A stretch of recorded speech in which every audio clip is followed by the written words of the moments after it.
Hi Pisces, welcome to Higher Source Tarot for a tarot reading for all Pisces, Sun, Moon, Rising, and Venus. Thanks to all of you for all the support. We're always connected. I think of you every day and send you love and positive energy every single day.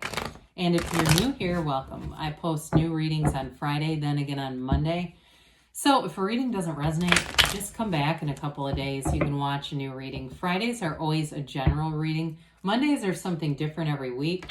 So one week it might be a more detailed Celtic cross, a law of attraction tarot card reading, love reading, all kinds of stuff. So if you like tarot and you like the channel, I'd love to invite you to subscribe to Higher Source Tarot. All right, what advice do you have for Pisces?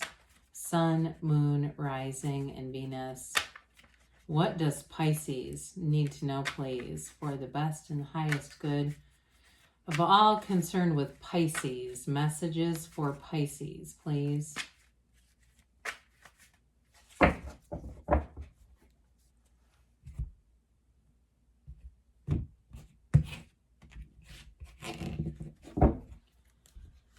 All right, you have the Four of Swords, the Two of Cups, the Six of Wands, Nine of Swords, the Knight of Pentacles, Queen of Swords, the Sun, and the Ace of Cups.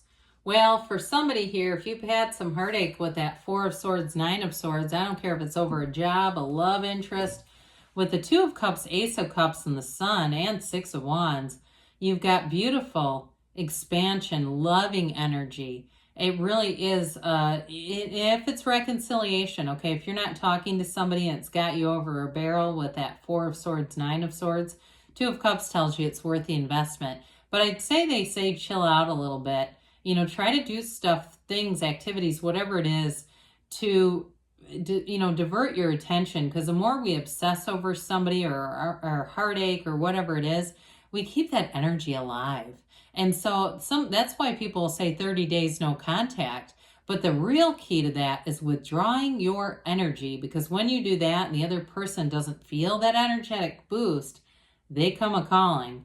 So we've got here water, of course, Pisces, Cancer, Scorpio, air, earth, fire. We have Leo here, one major arcana. So the Four of Swords helps you get back to center. Fours are like the four legs of a table.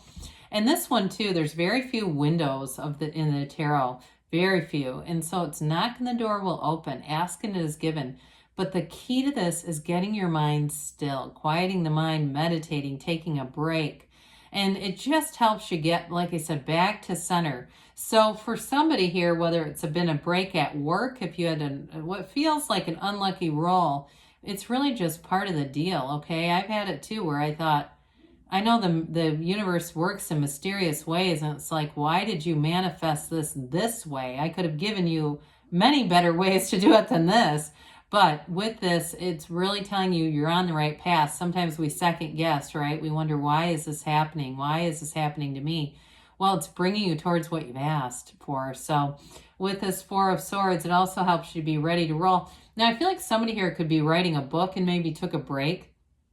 I do feel like you're going to get a second wind with that. And I do see you finishing the book, whoever this is. But sometimes you do that. Just don't be too hard on yourself. Turn the ass-kicking machine off, Pisces.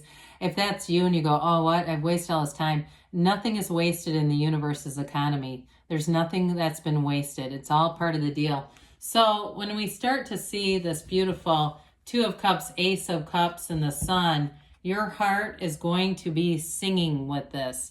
It's something here with this, the Ace is about initiation, twos are about partnerships, and the Sun is everything. It's true happiness, joy, gains, and riches. And so with this, I feel like you have something amazing happening. So the Two of Cups, I do feel like in terms of a relationship, it's the kind of relationship where you just get each other. There's this energy of, I feel like you look into the other person's eyes and you don't even have to say a word. You already know what the person is thinking, almost to the point where you can predict, like you run into each other and, you're running errands and you run into each other at the same place. It's an energetic connection for sure. And if it's a reconciliation for you, look, love is not ever destroyed. It's energy. Love is just an energy field. So it's never really created or destroyed. It's a matter of alignment. And the problem, the main thing that we face as human beings in relationships is falling in and out of alignment, right? When we're in alignment, we get into the relationship, the mind starts to get busy. We start to get pissed off about little things, finding resentments, building a case against the other person. That is not your soul. That is the mind. The soul doesn't build a case against another soul. The soul just loves. And so you get into this loving energy. And for some of you, even if it's a new relationship, start being loving now. Sometimes people drop comments about no one's ever nice to them, or I don't know, stuff like that. And I just think their energy, they're so focused on the lack, they keep getting more lack, and they don't even realize that they're in charge of this, really. So start small. Hold the door open for somebody. Don't worry if they say thank you. Do those nice little day-to-day things and start watching it get returned to you. So with this Six of Wands, you have expansion here. Now, in terms of, I didn't mention with Two of Cups in terms of a job. If you've been unemployed with the Four of Swords, Nine of Swords, Six of Wands is like you're going forward and you're not looking back. And especially with that Knight of Pentacles. So for some of you, you may have had a difficult lesson with money and finance, but it's being back in your bag, as the kids would say. It's getting back into making gains. And so with the Six of Wands, you're going to get attention. So if you're unemployed and you're interviewing, feel confident because they're going to want you with this. There's work out there. There are people looking for you. There are people manifesting you.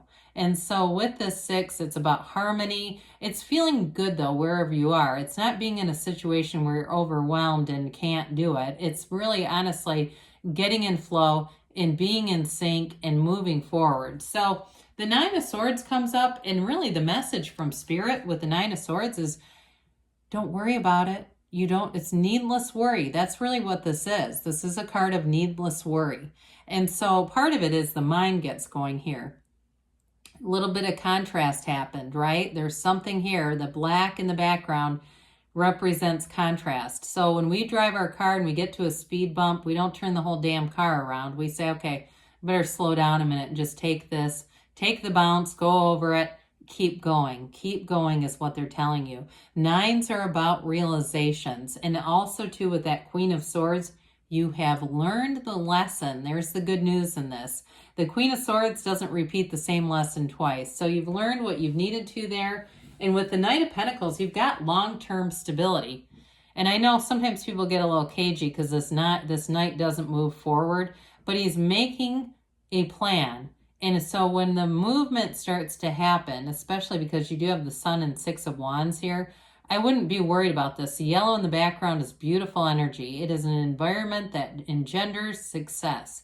You'll be moving forward in a commitment here, long term. I always say that this is the card where we don't have to start finding Mercury retrograde in the calendar because you don't go back. It's measure once, measure twice, cut once. How about that? I guess I'm not very Knight of Pentacles today. With this, though, again, you are moving forward and it's making gains. So the Queen of Swords comes in, bringing you great mental clarity and a real aptitude for communication. So those of you that I mentioned, you're writing a book, or even if you're working on doctoring up your resume a little bit. By doctoring up, I don't mean putting in falsehoods. That is not what I meant, but sprucing it up. How about that? Yeah, we don't want to put untrue things in a resume or even a LinkedIn account. I get that for somebody trying to get out there a little bit more. This is the kind of energy where you get it done. She's a queen. Queens are masters of the suit. So you've got two with this. You've learned the lessons. Now, in terms of relationship, I do get a little bit of Queen of Swords energy, but don't let that scare you off. It's more the sense of humor. Somebody here, you're attracting somebody that's hilarious, but they're a bit sarcastic. I feel like too, it's something about their facial expressions that makes them very funny. Now it could be, pardon me on that, a little bit of allergies. It could be somebody at work too, but there's something about this individual's facial expressions that are just going to have you roaring with laughter, like you're almost crying. You're laughing so hard with this. So I love the Queen of Swords. Everybody needs a Queen of Swords in their lives because they'll tell you the truth. They don't do it to be mean. They're upfront, they're honest without being ruthless, and they're funny. So with the energy of the sun here, this is gains, I mentioned. It's realization. It really is a card where new energy becomes available to you and you feel on top of the world with this. It's an amazing energy where you feel like you stand in the sunlight of the spirit. That really is what it is. You're standing in the sunlight of the spirit. You understand who you are. You know why you're here. And with that, nothing can deter you and nothing can hurt you. There's something about this, it's pure positivity. I mean, no doubt about that. But it's like there's an unconditional freedom in this, so that when something maybe doesn't go exactly as you had it planned, you kind of let it roll. You know, you're not worried about it. You're not Nine of Swords when you're doing this. So the Ace of Cups brings in a new beginning, and it is fabulous. It's a new beginning that evolves, it grows. You got the yods or yads of the tarot, the first letter of the name of God in Hebrew. It's divinely blessed. It's heaven sent in a relationship. With the Two of Cups, you've got a soulmate here. In terms of a job, though, too, it really is feeling fulfilled. So there's great fulfillment and a great energy, that cycle that you're entering into here, Pisces. All right, let's see here what the angels have to say for Pisces, please. Messages for Pisces. Advice for Pisces. What else does Pisces need to know, please? Well, you have meditation brings answers. So quiet the mind with that Four of Swords. Allow yourself some solitude. Don't worry about it. It's not isolation. It's getting back to center. Let go and let the universe, let it go and let it flow. You have forgiveness here. So whatever that is, Four of Swords, Nine of Swords, again, we're just letting it go, okay? And we've got perfect timing. And you've got a yes. So good things are on the way for you, Pisces. I love you, and I'll be back again soon.